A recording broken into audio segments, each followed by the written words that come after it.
ለ500 ዓመታት ጸንቶ የቆመ የሁለት ታላላቅ ሃይማኖቶች መገኛ የሆነና የነገስታት ኩራት የነበረ አንድ ሃይማኖታዊ ህንጻ አለ።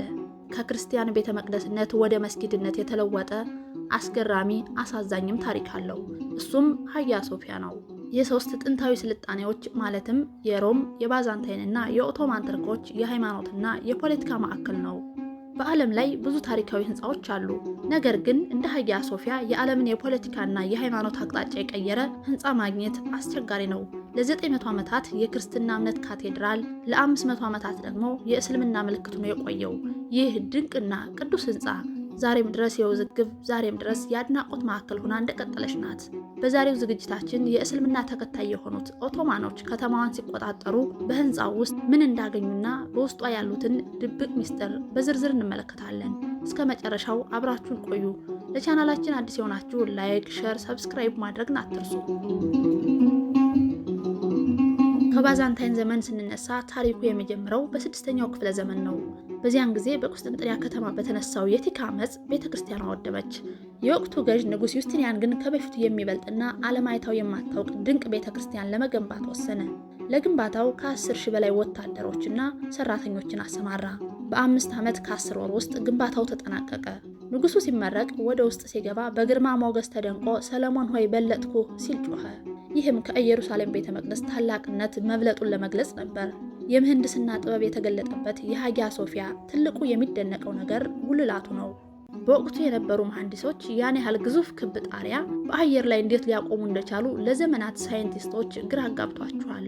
በጉልላቱ ስር ያሉ 40 መስኮቶች ብርሃን ወደ ውስጥ ሲያስገቡ ጉልላቱ በምድር ላይ ያረፈ ሳይሆን ከሰማይ በወርቅ ሰንሰለት የተንጠለጠለ ይመስላል።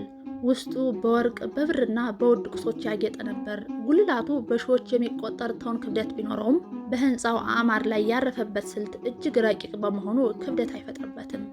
ጉልላቱ የባዛንታይን የጥበብ መንፈስና የኦቶማን ስልጣኔ ውበት የተዋሃደበት ለዘመናት የቆመ የታሪክ ተራራ ነው ማለት ይቻላል። የስነ ህንፃ ጥበብ የመጨረሻ ጥግ ይሉታል። የቁስጥንጥንያ ወይም የአሁኗ ኢስታንቡል ታሪክ በዓለም ታሪክ ውስጥ እጅግ ወሳኝ ከሆኑት ምዕራፎች አንዱ ነው። ከተማዋ ለዘመናት የባዛንታይን ወይም የምስራቅ ሮም ግዛት ዋና ከተማ በመሆን የክርስትናና የግሪክ ሮማን ባህል ማዕከል ነበረች። ከተማዋ የነበራትን ጥንካሬና በኦቶማን ተርኮች የወደቀችበትን ሁኔታ እንደሚከተለው ማየት ይቻላል።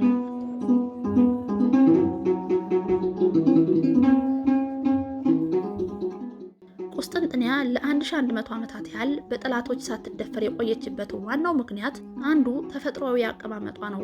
ከተማዋ በሶስት በኩል በውሃ አካላት ማለትም በቦስፈረስ ባህር፣ በማርማራ ባህርና በወርቃማው ቀንድ የተከበበች በመሆኑ የጠላት ወረራን ለመከላከል ተፈጥሮ አግዟታል። በየብስ በኩል ደግሞ ከተማዋን የሚከላከሉ ቅጥሮች በወቅቱ በዓለም ላይ እጅግ ጠንካራ የሚባሉ ነበሩ። እነዚህ ቅጥሮች ባለ 3 ደርብና እጅግ ረዣዥም በመሆናቸው ለዘመናት የመጡ ወራሪዎችን መክተዋል። ሌላው የግሪክ እሳት የሚባለው ነው። ባዛንታይኖች በባህር ላይ የሚቀጣጠልና በውሃ የማይጠፋ ሚስጥራዊ ኬሚካል ድብቅ ፈሳሽ እሳት ቴክኖሎጂን ይጠቀሙ ነበር። ይህም የጠላትን መርከቦች ለማውደም ትልቅ መሳሪያ ነበር። ይህ ሁሉ ለዘመናት የማይፈርስ የክርስቲያን ሀገር እንዲሆን ቢያስችልም በኋላ ግን በጠላት እጅ ወድቋል፣ በኦቶማን ቱርኮች። በወጣቱ ሱልጣን መሐመድ ሁለተኛ የሚመራው የኦቶማን ጦር ከተማዋን ለ53 ቀናት ከበባ ካደረገ በኋላ በቁጥጥር ስር አዋላት። ታሪካዊቷ ቁስጥንጥንያ ወደ አሁኗ ኢስታንቡል ተለወጠች። የከተማዋ መያዝ የዓለምን ታሪክ የቀየሩ ትላልቅ ክስተቶችን አስከትሏል። የታሪክ ተመራማሪዎች የቁስጥንጥንያ መውደቅ የመካከለኛው ዘመን አብቅቶ አዲሱ ዘመን የጀመረበት ወቅት እንደሆነ ይቆጥሩታል። የኦቶማን ግዛት መስፋፋት ቁስጥንጥንያ ኢስታንቡል ተብላ የኦቶማን ኢምፓየር ዋና ከተማ ሆነች። የኦቶማን ቱርክ መሪ ሱልጣን መሐመድ ዳግማዊ ቁስጥንጥንያን ተቆጣጥሮ በቀጥታ ያመራው ወደ ሃጊያ ሶፊያ ካቴድራል ነበር። መሐመድ በህንፃው ውበት ተደንቆ ስለነበር እንዲፈርስ አልፈለገም። ይልቁንም ወደ መስጊድነት እንዲቀየር አዘዘ።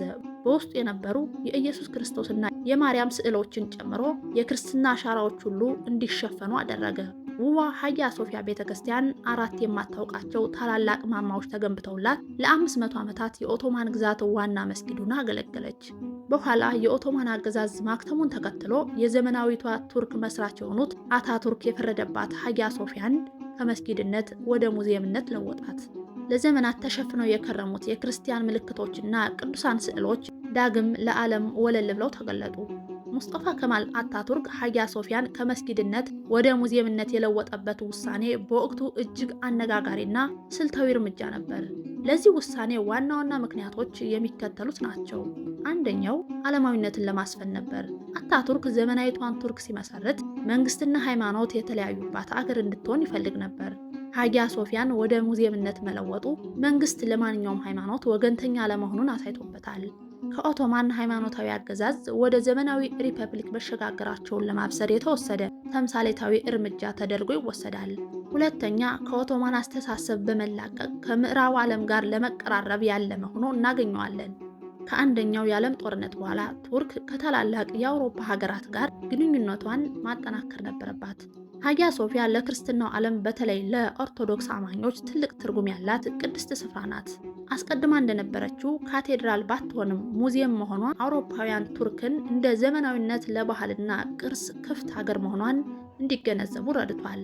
የሀጊያ ሶፊያ ውብና አወዛጋቢ ኪነ ህንፃ ሃይማኖት ያልከለከለው የሰው ልጆች የጋራ ቅርስ ነች። ይህም ህንፃው የሁለቱን ሃይማኖቶች ታሪክ ጎን ለጎን እንዲያሳይ አስችሏል። በወቅቱ በባልካን ሀገራትና በቱርክ መካከል የነበረውን ውጥረት ለማርገብ ሀጊያ ሶፊያን ገለልተኛ ቦታ ማድረግ ሰላማዊ ድባብ ፈጥሮ ነበር። ህንፃው ለጸሎት ሳይሆን ለቱሪዝምና ለጥናት ክፍት መሆኑ አከራካሪነቱን ለጊዜው አቀዝቅዞት ቆይቷል። መስቀልና ጨረቃ፣ የግሪክና የአረበኛ ፊደላት ጎን ለጎን ተከብረው ይገኛሉ። ይሁን እንጂ በፈረንጆች 2020 የፈረደባት ሀጊያ ሶፊያ በቱርክ መንግስት ውሳኔ ዳግም ወደ መስጊድነት ተለውጣለች። ነገስ ጊዜ ይዟት የሚመጣው አይታወቅም። ቀኝም ነፈሰ ግራ ሀጊያ ሶፊያ ህንፃ ብቻ አይደለችም፣ የሰው ልጆች ታሪክ መዝገብ እንጂ። የወደቁትን ግዛቶች፣ የተነሱትን ሃይማኖቶችና የስልጣኔን ጉዞ ዝም ብላ በትዝብት ትመሰክራለች። የእናንተ አስተያየት ምንድን ነው? ይህ ህንፃ ሙዚየም ሆኖ ቢቀጥል ይሻላል ወይስ መስጊድ ነው እንደቀደመው ቤተ ክርስቲያን ይሁን? በኮሜንት መስጫ ላይ ያሳውቁን። ለዛሬው እዚያ በቃን። በቀጣይ እስክንገናኝ ቸርን ሰንብት።